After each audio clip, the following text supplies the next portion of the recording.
আজ হঠাৎ করে ছোট ভাই বোনের মনে হলো যে ব্রয়লার মুরগি দিয়ে গ্রিল তৈরি করবে, এবং যেই কথা সেই কাজ। আমরা মোটামুটি সব কিছুই প্রসেস করে ফেললাম। এপাশে গ্রিল, এপাশে কয়লা। তো আমরা গ্রিলে মোটামুটি তেল দিয়ে কয়লার উপরে রাখলাম এবং শেষবারের মতো একটা মুরগিকে মশলা লাগিয়ে আমরা গ্রিলের উপরে বসালাম। গ্রিলটা অবশ্যই একটু বড় অংশ ছিল, মানে ফাঁকা অংশ বেশি ছিল। তো সমস্যা হয়নি, আমাদের মুরগির অংশটা অনেক বড় ছিল, কিন্তু পরে ভাবলাম যে মুরগির অংশটা আসলে এত বড় রাখা ঠিক হয়নি। তো আমরা কয়লাকে তাপ দিলাম ফ্যানের বাতাসে, এবং ফ্যানের বাতাসে বেশ তাপ দেওয়াতে মুরগিগুলো মোটামুটি এবার পুড়ে গেল।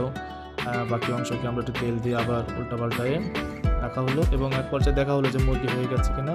তো মোটামুটি রেডি। তো আমরা এক পর্যায়ে সেগুলোকে উঠিয়ে